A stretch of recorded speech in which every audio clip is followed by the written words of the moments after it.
Les titres. Dans l'actualité de ce 7 octobre, le président du Faso, le capitaine Ibrahim Traoré, a procédé au lancement officiel des activités de la Banque postale du Burkina ce 7 octobre. L'établissement doté d'un capital de 15 milliards de francs CFA propose des services financiers adaptés aux besoins des populations jeunes et de la classe moyenne, tout en contribuant à renforcer l'inclusion financière. Dans ce journal également, notre chronique éco sera consacrée à la dernière note de conjoncture de l'Institut national de la statistique et de la démographie. L'INSD révèle que des tensions de trésorerie persistantes sont à signaler au second trimestre de cette année dans plusieurs secteurs d'activité, avec à la clé une baisse des recettes de la production selon 55% des chefs d'entreprise interrogés et qui affirment être confrontés à une insuffisance de matières premières pour faire tourner les entreprises. Et puis, nous irons au Bénin sur les traces des ancêtres des Gourmands Seba de ce pays. Quelle a été leur trajectoire? Une histoire pleine d'enseignements à suivre dans un instant.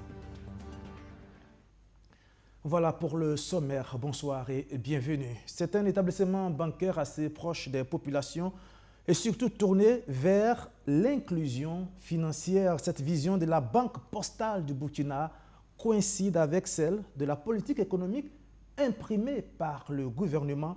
Et justement, c'est le chef de l'État lui-même qui a lancé officiellement les activités de la BPBF ce lundi. Maxime Boudot. C'est un instrument financier qui a la grande ambition de jouer les premiers rôles dans le financement de l'économie nationale, mais aussi et surtout dans l'inclusion financière. 16e acteur dans le paysage des banques, la Banque postale du Burkina Faso est dotée d'un capital social de 15 milliards de francs CFA.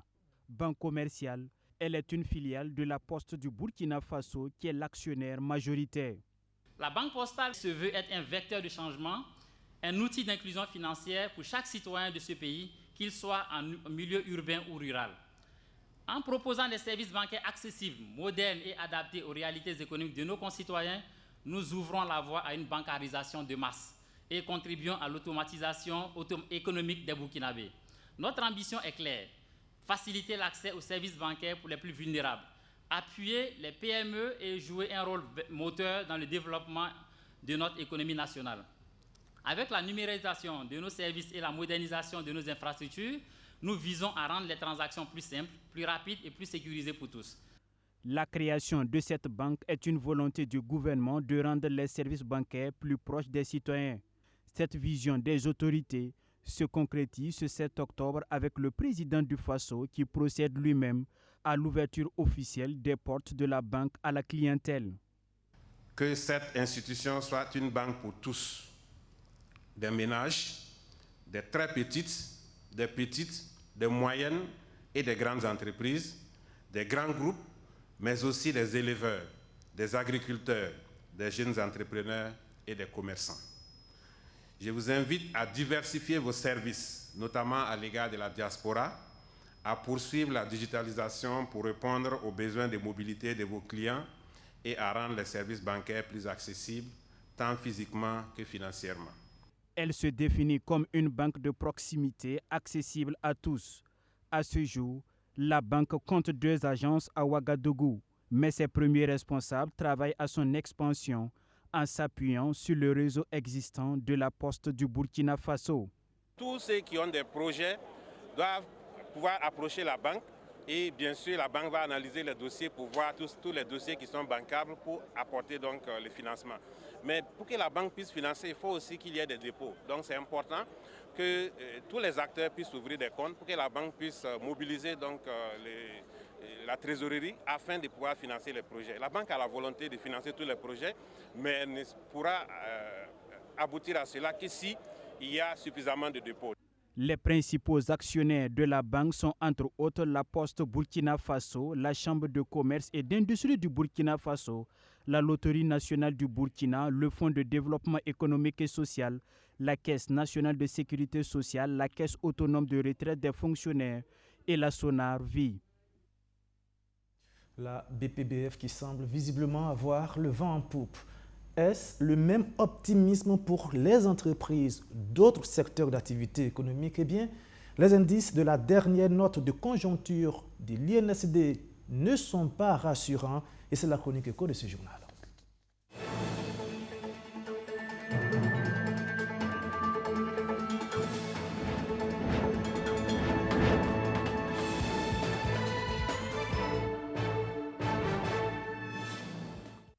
Baisse de recettes, tension de trésorerie, insuffisance de matières premières. La dernière note de conjoncture de l'Institut national de la statistique et de la démographie tire la sonnette d'alarme pour plusieurs entreprises dans certains secteurs d'activité.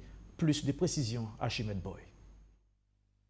Les chefs d'entreprise burkinabés prévoient une baisse de leurs activités au troisième trimestre de cette année, selon la note de conjoncture de l'Institut national de la statistique et de la démographie INSD.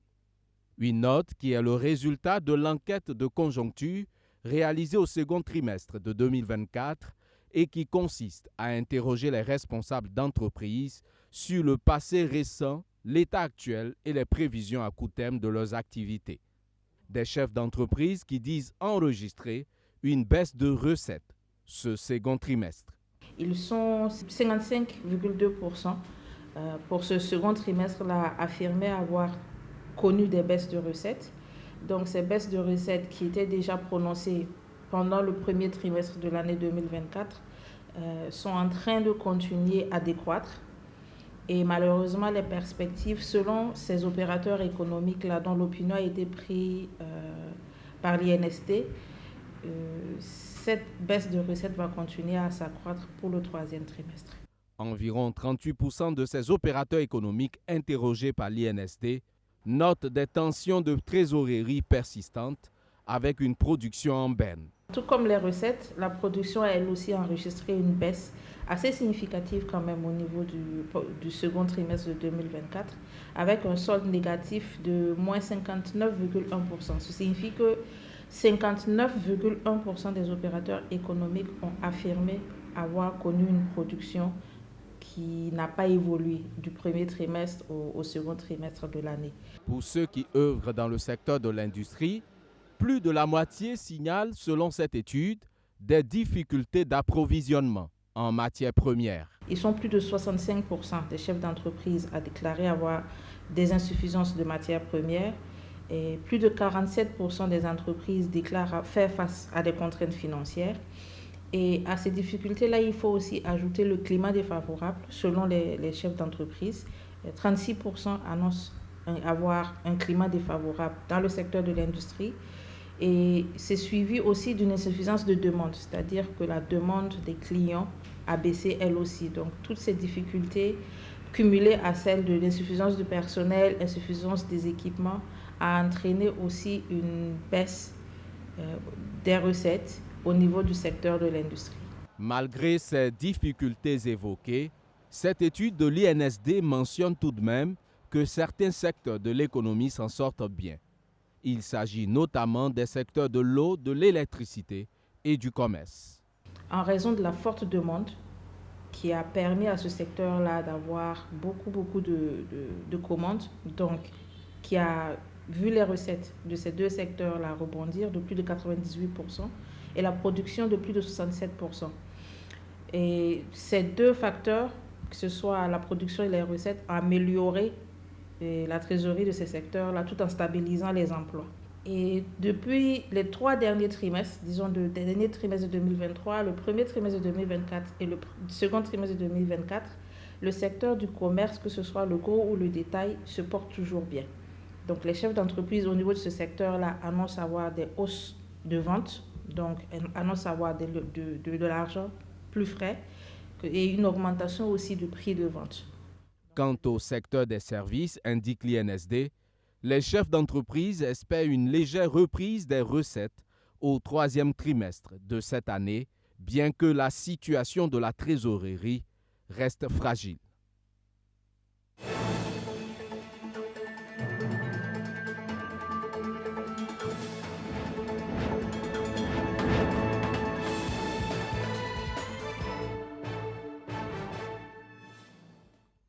La suite de cette édition, la CODEL sensibilise ses membres sur la question de la lutte contre le terrorisme. Une réunion d'échange qui a servi de canal pour donner la bonne information sur la situation sécuritaire et appeler à serrer les rangs autour des autorités. Mamounata Kabore. Venus des 13 régions du pays, les associations membres de la Convention des organisations de la société civile pour l'observation domestique des élections CODEL s'interrogent ici sur la lutte contre la corruption en temps de crise. À cette rencontre de concertation, les notions de justice sociale et de libertés individuelles et collectives alimentent également les échanges. Entre les plaintes et dénonciations auxquelles l'on assiste depuis l'annonce de la restriction de ces libertés, les conférenciers sont unanimes. Quoique le Burkina Faso soit un état de droit, les Burkinabés doivent accepter la restriction au nom de la reconquête du pays. Et dans toute situation conflictuelle où la survie même de l'État est menacée, voilà, il peut arriver qu'à un certain moment, que donc les dirigeants prennent un certain nombre de mesures, voilà, qui visent à restreindre certaines libertés. Pas que à empêcher ou à interdire les libertés, mais c'est des restrictions pour pouvoir permettre donc au peuple de se mobiliser conséquemment et donc de rentrer dans une certaine discipline qui doit nous permettre de reconquérir le territoire national et surtout de réaffirmer notre souveraineté internationale. Initié par la CODEL en vue de susciter une plus grande implication de ses membres dans la résolution des défis de l'heure du Burkina Faso, l'organisation se satisfait des échanges enrichissants qui ont eu lieu. Et nous avons apprécié la richesse des communications qui ont été faites par d'éminentes personnalités, et que nous remercions d'ailleurs, et qui ont justement permis aux membres de la CODEL et à l'ensemble des participants, et notamment les jeunes également que nous avons invités, d'abord de se faire une idée sur l'évolution de la situation sécuritaire dans notre pays, mais aussi sur les questions de réforme possibles pour réconcilier les Burkinabés avec eux-mêmes. Et enfin, en tant qu'acteur de la société civile, comment est-ce qu'on peut penser à une justice et plus ou moins à une démocratie plus ou moins acceptable dans notre contexte. Ce conclave fut l'occasion pour la CODEL de saluer le retour de certaines personnes déplacées internes dans leur localité d'origine et de féliciter l'engagement des forces combattantes dans leur dynamique de reconquête du territoire national.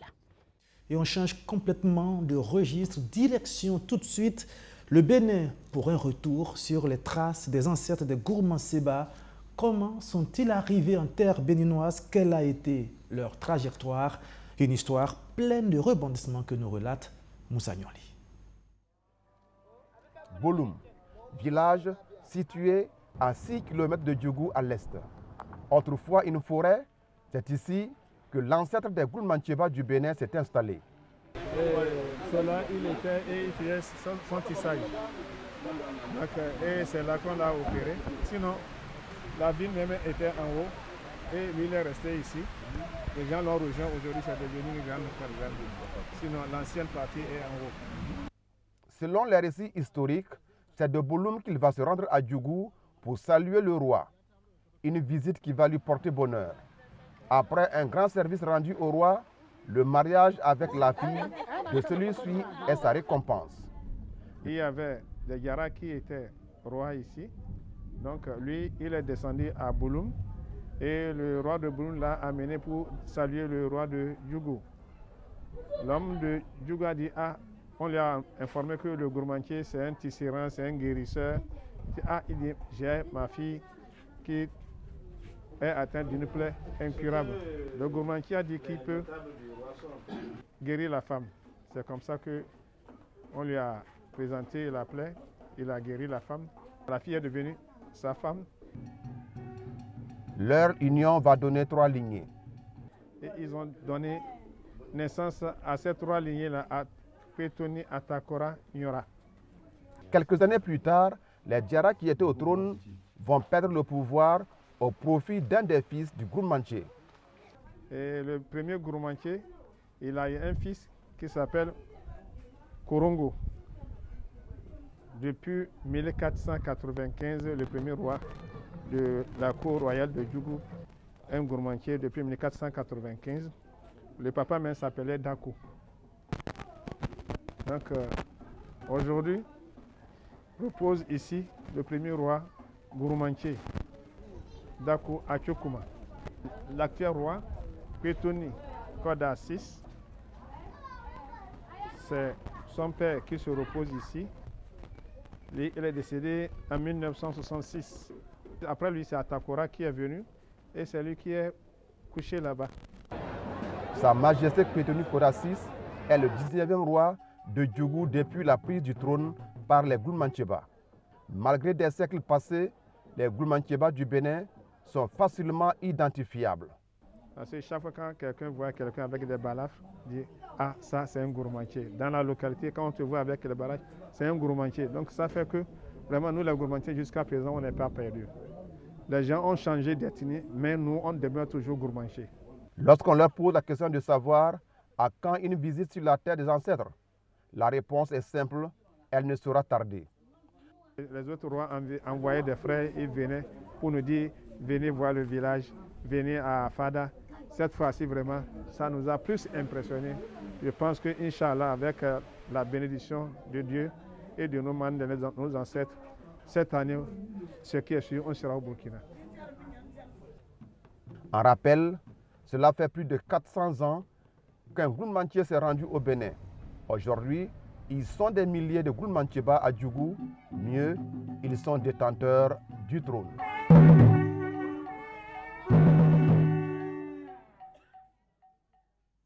Culture toujours, mais dans un tout autre registre, plutôt théâtral. La 6e promotion de l'École supérieure de théâtre Jean-Pierre Guingané du Centre de formation et de recherche en art vivant est fin prête. Ils sont 14 jeunes diplômés qui ont pu montrer toute l'étendue de leur art à travers la représentation de la pièce de théâtre La Musaraigne. Regardez, Abdouaziz Sarré.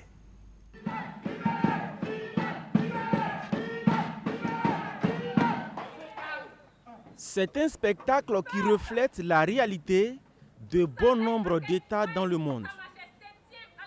Des pays où les dirigeants monopolisent le pouvoir et bâillonnent leur peuple au nom de leurs intérêts égoïstes. Un phénomène dénoncé par les étudiants de l'École supérieure de théâtre Jean-Pierre Guingané à travers cette pièce baptisée Musaraigne.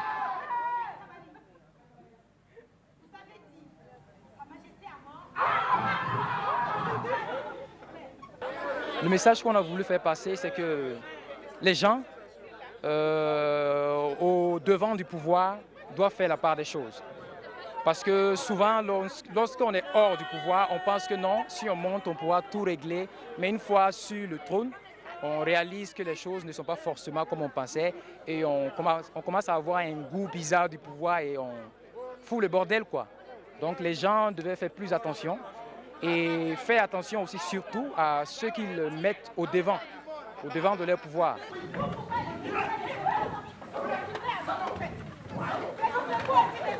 Cette prestation marque la fin de 3 années de formation en art vivant pour ces jeunes issus de diverses nationalités. Au nombre de 14, ils constituent la 6e promotion de l'École supérieure de théâtre Jean-Pierre Guingané.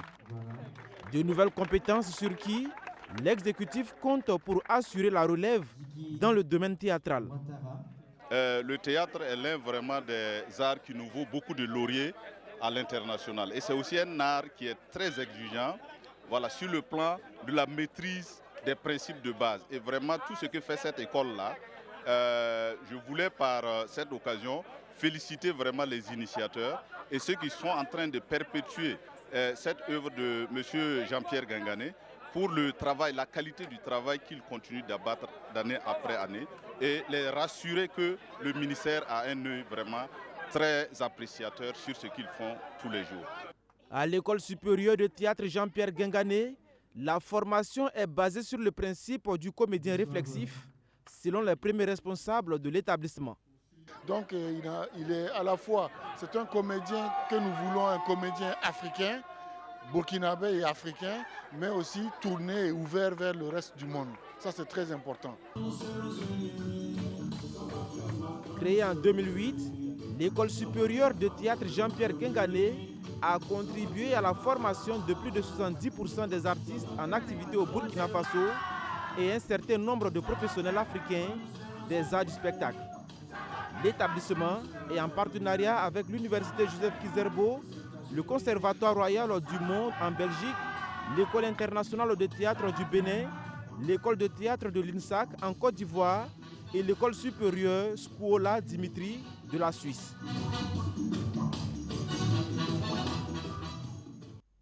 Dans 6 mois, l'école primaire Tanksega B de Koubri bénéficiera de 3 nouvelles classes, de bureaux pour enseignants et de latrines, et ce grâce à la société de téléphonie mobile Move Africa Burkina. Son directeur général a procédé à la pose de la première pierre des travaux. Merci Boudou.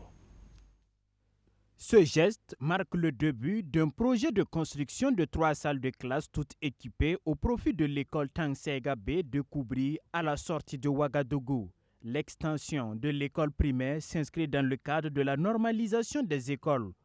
Portée par la société de téléphonie mobile Move Africa Burkina, l'initiative vise à réduire les effectifs pléthoriques dans les classes et permettre aux enfants d'étudier dans de bonnes conditions.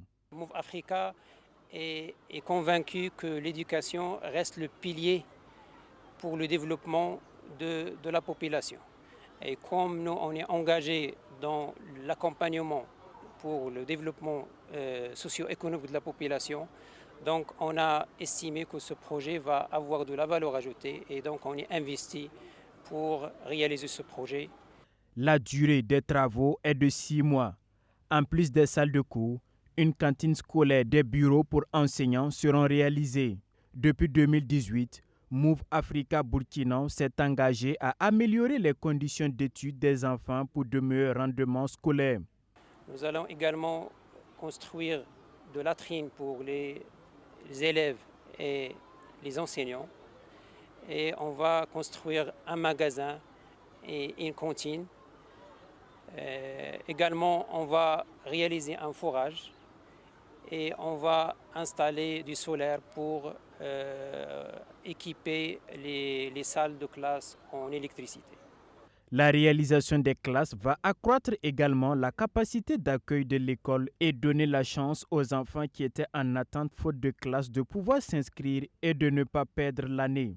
Comme c'est 3 classes, il faut chaque 2 ans. Le recrutement se fait chaque 2 ans. Par exemple, la classe de CM2 là, si l'enfant fait le certificat et puis ça ne marche pas, comme il n'y a plus le CM2 la même année, il est obligé de changer d'école pour faire le CM2 là. À ces ouvrages s'ajoutent des fournitures scolaires au profit des élèves, toute chose qui va améliorer les indicateurs de l'éducation dans cette partie du pays selon les premières autorités locales. Les effectifs sont énormes, la demande est forte. Donc la réalisation de ces 3 salles de classe vont permettre d'accroître nos capacités d'accueil et donner la chance aux enfants qui n'ont pas la chance de venir parce qu'il n'y a pas la place pour eux ou qui vont perdre une année de pouvoir rattraper leur scolarité cette année. Fidèle à son engagement citoyen, Move Africa Burkina entend ainsi contribuer à améliorer l'offre et la qualité de l'éducation et réduire du même coup le taux de déperdition scolaire précoce. La 2e édition des universités alternatives des jeunes s'est penchée entre autres sur la formation citoyenne de la jeunesse, un exercice mis en œuvre par le RISA, le Rassemblement des intelligences pour la souveraineté de l'Afrique. Objectif, mieux accompagner le processus de souveraineté en cours au Burkina Faso. Amadou Diko. Des acteurs des associations de veille citoyenne communément appelées WAIAN et des membres du RISA, Rassemblement des intelligences pour la souveraineté de l'Afrique, à l'école de l'engagement citoyen. C'est une formation qui vise à leur permettre de jouer leur partition dans la dynamique de souveraineté enclenchée par le gouvernement. Pour ce faire, 4 modules traitant des thématiques d'actualité sont mis à la disposition de ces soutiens de la transition. Le premier thème concerne la veille citoyenne et la défense de la patrie. Le deuxième thème concerne les atouts et les perspectives de l'AES. Et le troisième thème concerne les grandes décisions de rupture prises par le capitaine Ibrahim Traoré. Comment est-ce que cela impacte notre société? Comment est-ce que cela peut permettre à notre société de se porter mieux? Et le 4e thème concerne la démocratie occidentale. Nous demandons, est-ce qu'elle est une panacée au mot de l'Afrique? On ne peut pas réussir cette dynamique révolutionnaire-là si les soutiens n'ont pas les b.a.-ba de la formation idéologique. Dénommée Université alternative des jeunes, ce cadre de partage de connaissances touche une centaine de personnes. Après la formation, les bénéficiaires sont appelés à être des ambassadeurs auprès de leurs camarades. Qu'il y ait des échanges assez fructueux pour que chacun reparte chez lui réagardi dans la maîtrise de ce concept-là et qu'on puisse à leur tour également être des vecteurs dans leur secteur, dans leur village, dans leur quartier, pour transmettre ce qu'ils auront appris ici à d'autres personnes qui n'ont pas eu la chance d'être parmi les 100 personnes qui ont été retenues pour la formation. C'est la deuxième fois que le Rassemblement des intelligences pour la souveraineté de l'Afrique outille les acteurs de la société civile. Après l'étape de Ouagadougou, l'initiative s'étendra dans d'autres villes du pays, notamment Bobo Dioulasso, Koudougou, Kaya, Fadangourma, Tenkoudougou, Waïgouya et Banfora. Dans l'arrondissement 4 de Ouagadougou, une bonne volonté fait parler son cœur. Elle met à la disposition du centre médical Sag-Taba du matériel d'hospitalisation. Et c'est un reportage de Archimède Boy et Hervé Yelbanga. 20 matelas d'hospitalisation remis au centre médical de l'association Sag-Taba. D'un coût global de près d'1 million de francs CFA, ce geste est l'œuvre de Sayouba Ouedraogo, dit El Hadj Nabas Nere, un don qui vise à encourager l'association pour ses multiples actions dans les domaines de la santé et du développement social.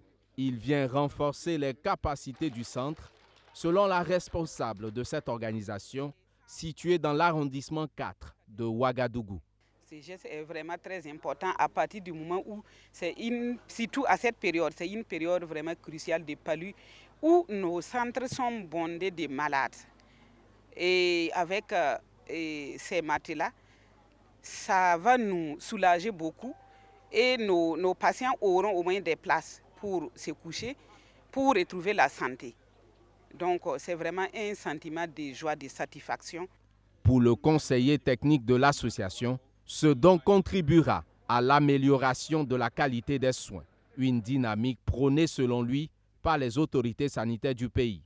Aujourd'hui, le ministère de la Santé et de l'Hygiène publique motive toutes les structures, qu'elles soient privées, qu'elles soient publiques ou qu'elles soient confessionnelles, de promouvoir la qualité des soins. La qualité des soins commence depuis l'accueil du patient jusqu'à l'administration des traitements et même la sortie du patient.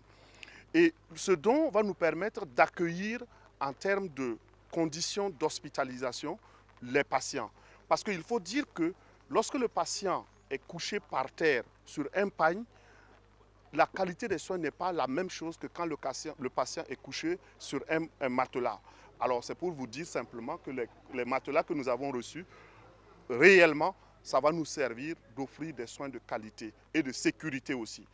À travers son centre médical, l'association Sag-Taba contribue au bien-être sanitaire des populations, indique le donateur qui veut ainsi reconnaître le mérite et les efforts de cette structure. À travers ce don, nous remercions l'association Sag-Taba pour le soutien sur le plan sanitaire.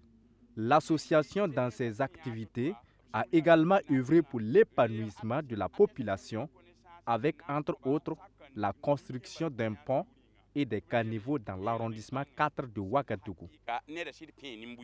Sayouba Ouedraogo a saisi l'occasion pour interpeller les autres structures associatives de l'arrondissement à emboîter le pas à l'association Sag-Taba.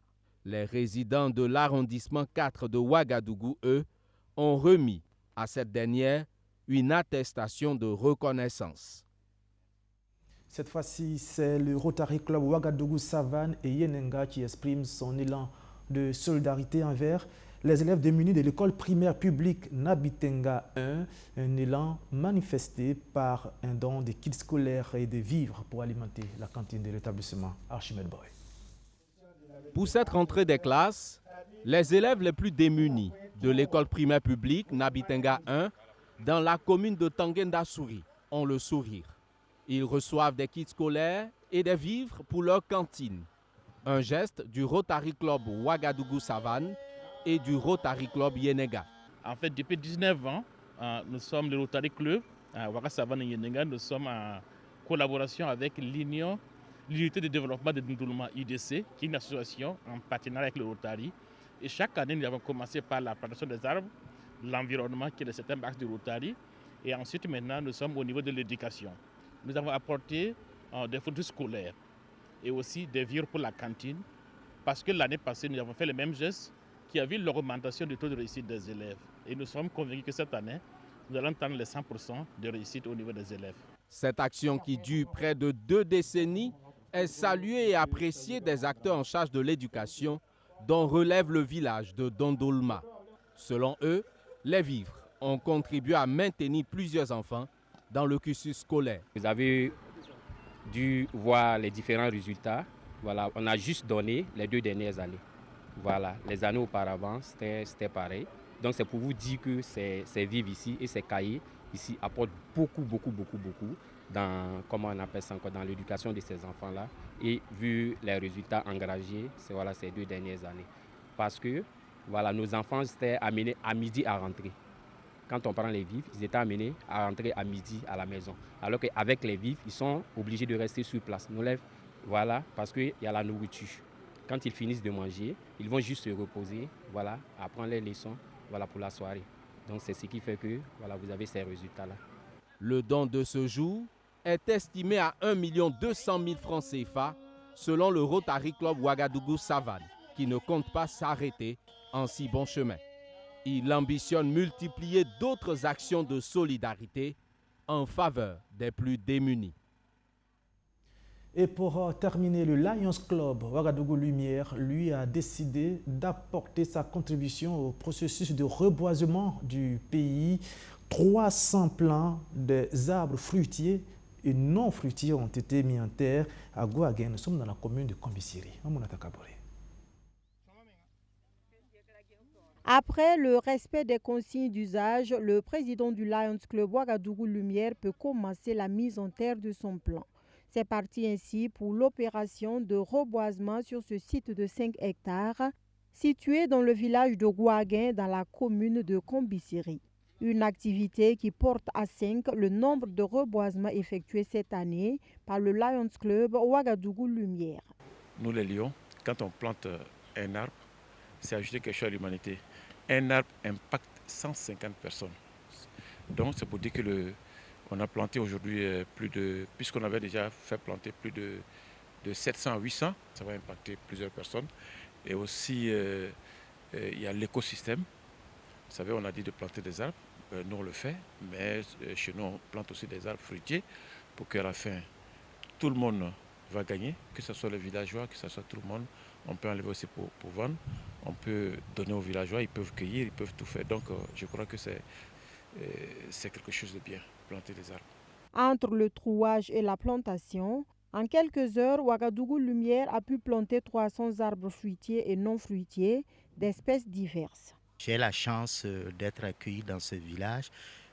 Il y a 5 hectares et nous avons donc décidé aujourd'hui de pouvoir planter 250 variétés de baobab, anacardier, flamboyant, néré et aussi une cinquantaine d'arbres fruitiers, des citronniers principalement et des manguiers. Ce reboisement participe donc au maintien de l'écosystème, mais également à la protection du cadre de vie du village, parce qu'il y a des coupes abusives parfois, et quand ceux qui coupent ne plantent pas, il faut qu'au quotidien, à chaque saison de pluie, nous puissions planter des arbres pour que la nature continue à nous donner ce qu'il y a de meilleur pour nous. Planter, mais surtout planter utile, c'est le credo du Lions Club Ouagadougou Lumière qui prévoit déjà le système d'entretien des arbres.